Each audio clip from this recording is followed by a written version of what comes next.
నాయకుడంటే కుర్చీలో కూర్చొని సిద్ధాంత చర్చ చేసేవాడు కాదు. నాయకుడంటే జనాన్ని ఊపేసే ఉపన్యాసాలు దంచేవాడు కాదు. సంవత్సరానికి 2 ధర్నాలు, 3 మీటింగులు, 6 సభలు నిర్వహించినంత మాత్రాన జనం నీ వెంట నడవరు. నువ్వు జనంలో కలిసిపోవాలి. నిత్య పోరాటమయంగా నీ జీవితాన్ని మలుచుకోవాలి. అనునిత్యం ఆదర్శప్రాయమైన జీవితాన్ని సాగించాలి. ఈ మాటలు అన్నది ఎవరో తెలుసా? కామ్రేడ్ పుచ్చలపల్లి సుందరయ్య. అయినా రాజకీయాల్లోకి రావడం కాదు, నిలబెట్టుకోవడంలోనే ఉంది అసలైన గొప్పతనం. అది ప్రజల గుండె లోతుల్లో నిలవగలిగినప్పుడే సాధ్యమవుతుంది. ఇక ఈ రోజుల్లో రాజకీయ నాయకులు 99.9% మంది అవినీతి పరులే. దొరికిన కాడికి దోచుకోవటం, విదేశాల్లో దాచుకోవటం. ఇసుక దగ్గర నుండి భూముల వరకు దేనిని వదిలిపెట్టరు. జనం సొమ్మును దోచుకోవటానికి ఎన్ని దారులుంటే అన్నింటి ద్వారా డబ్బులు పోగేసుకుంటారు. ఇంకా పచ్చిగా చెప్పాలంటే రాజకీయ జన్మ అనేది సిగ్గులేని జన్మని జనాల్లో డైరెక్ట్ గా చెప్పేస్తారు. సాధారణ కార్యకర్తే కారులో తిరిగే రోజులివి. కానీ రాష్ట్రానికి 3 సార్లు సీఎం అయినా సరే ఆయన అసెంబ్లీకి స్కూటర్ మీద వెళ్తారు. రోడ్డుపై ఉన్న చిన్న కొట్టులోనే టీ తాగుతాడు. అలాంటి వ్యక్తి కొరకు రాష్ట్రం, కేంద్రం డిమాండ్ చేయటం చూస్తుంటే ఆయన నిజాయితీ ఎలాంటిదో అర్థమవుతోంది. ఆయనే మనోహర్ పారికర్.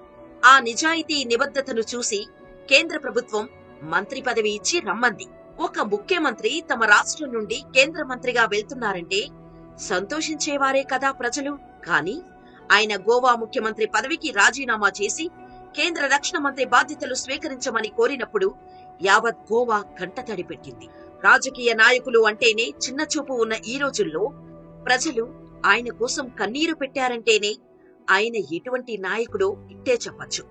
ఆయన గొప్పతనమేంటో చెప్పటానికి ఒక సంఘటన చెబుతాను. అది గోవా పనాజీ ప్రాంతం. ఒక 50 సంవత్సరాల వయసున్న వ్యక్తి ట్రాఫిక్ సిగ్నల్ దగ్గర హెల్మెట్ పెట్టుకుని స్కూటర్ పై గ్రీన్ సిగ్నల్ కోసం ఎదురు చూస్తున్నాడు. ఇంతలో వెనక నుంచి 25 సంవత్సరాల ఓ యువకుడు కారుతో పదే పదే హార్న్ కొడుతున్నాడు. పక్కకు తప్పుకో అని.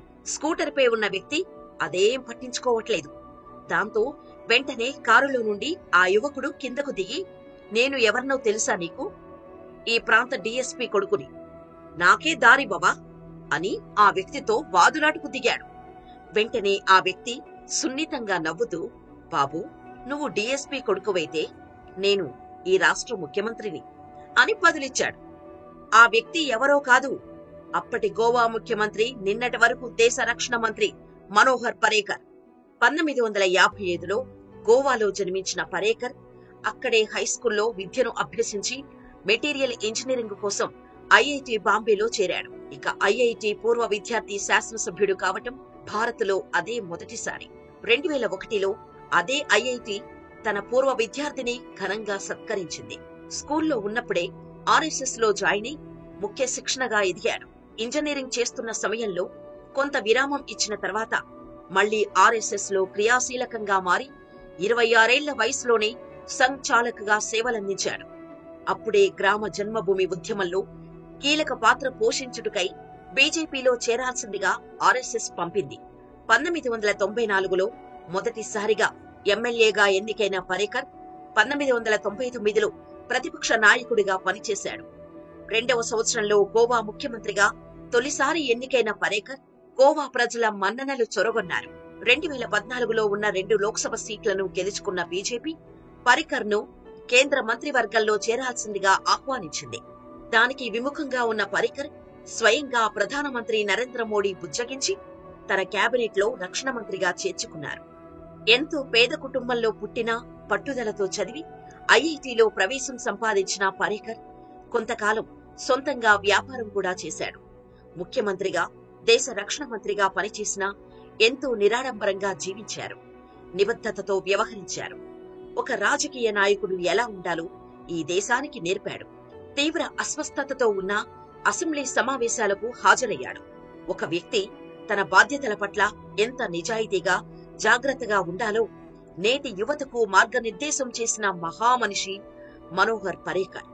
ట్రాఫిక్ జామ్ అయితే కారు దిగేసి స్కూటర్ పై వచ్చే వాళ్ళని లిఫ్ట్ అడుక్కొని వెళ్లిపోతాడు. బడ్డీ కొట్టులో టీ తాగుతాడు. ఫుట్పాత్ పై బజ్జీలు తింటాడు. అదేమిటి అని అడిగితే, మన పాలన గురించి బడ్డీ కొట్టులో తెలిసినంతగా మరెక్కడా తెలియదు అని చిరునవ్వుతో సమాధానమిస్తాడు. గోవా ముఖ్యమంత్రిగా ఉన్నప్పుడు ఒక కాన్ఫరెన్స్ కి హాజరు కావాల్సి ఉంది. ఎంతో మంది దేశ విదేశీ ప్రతినిధులు హాజరవుతున్నారు. ఇంతలో కాన్ఫరెన్స్ హాలు ముందు కారు ఆగింది.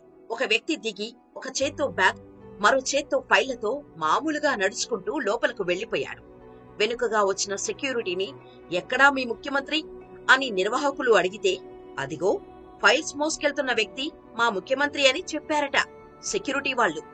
అతి మామూలుగా లోపలికి వెళ్తున్న పరేకర్ను అక్కడి గేటు భద్రతా సిబ్బంది ఆపి, ఎవరు మీరు, అలా ఎలా లోపలికి వెళ్తారని అడ్డగించగా పరిగెత్తుకొచ్చిన ఆయన సెక్యూరిటీ ఆయనే ముఖ్యమంత్రి అని చెబితే ఆశ్చర్యపోవడం వాళ్ల వంతైంది. అంతకుముందు మన భారత రక్షణ దళాలకు ప్రత్యేక పరిస్థితుల్లో వాడే బూట్లను ఒక్కొక్క జత 25,000 రూపాయల చొప్పున ఇజ్రాయెల్ నుండి దిగుమతి చేసుకునేవారు. పరేకర్ రక్షణ శాఖ బాధ్యతలు స్వీకరించిన తర్వాత ప్రతి అంశాన్ని క్షుణ్ణంగా పరిశీలిస్తూ బూట్లను 25,000 రూపాయలకు కొనుగోలు చేయడం చూసి వాటిని దిగుమతి చేసుకోవడానికి బదులు భారత్లోనే తయారు చేయించాలని భావించారు. ఆయన వీటి గురించి వాకప్ చేయడంతో అబాకా ఈ అంశాలు వెలుగులోకి వచ్చాయి. ఈ బూట్లను తయారు చేస్తుంది మన రాజస్థాన్లోనే.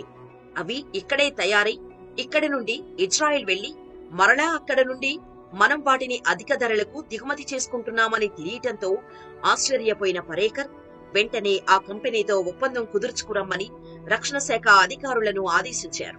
అయితే సమయానికి డబ్బులు చెల్లించాలని భారత రక్షణ శాఖ ఒప్పందానికి ఆ కంపెనీ యాజమాన్యం అంగీకరించకపోవడంతో యాజమాన్యాన్ని కలుసుకొని డబ్బు చెల్లింపులలో ఒక్కరోజు ఆలస్యమైనా తనకు ఫోన్ చేయమని తన వ్యక్తిగత ఫోన్ నెంబర్ ఇచ్చి ఒక్కొక్క జత షూస్ 2,200కు అందించేలా ఒప్పందం కుదుర్చుకున్నారు. మనోహర్ పరేకర్ పనితనం ఎలా ఉంటుందో చెప్పడానికి ఇదొక్క ఉదాహరణ చాలు. ఇలా ఎన్నెన్నో సంస్కరణలు, ఎన్నో మార్పులు అత్యంత పేదరికం నుండి వచ్చి ఐఐటి పట్టా పొందారు పరేకర్. మనకు ఇటువంటి నాయకులే కదా కావాలి. దేశంలోని భూతత్వం పెట్టి వెతికినా దొరకని సామాన్యమైన అసామాన్య జీవితం ఉన్న ముఖ్యమంత్రి అయితే ఇలాంటి వ్యక్తి ఇక లేడు అనే నిజాన్ని తట్టుకోవడం నిజంగా కష్టమే. ఒక సామాన్యుడు శిఖరంలా ఎదిగితే సమాజంపై అతను చూపే ప్రభావం ఎంత ఉంటుందో అనేదానికి నిదర్శనం పరేకర్ జీవితం. మరి ఇలాంటి గ్రేట్ లీడర్ గురించి మీరేమనుకుంటున్నారో మీ అభిప్రాయాన్ని కామెంట్ రూపంలో తెలియచేయండి.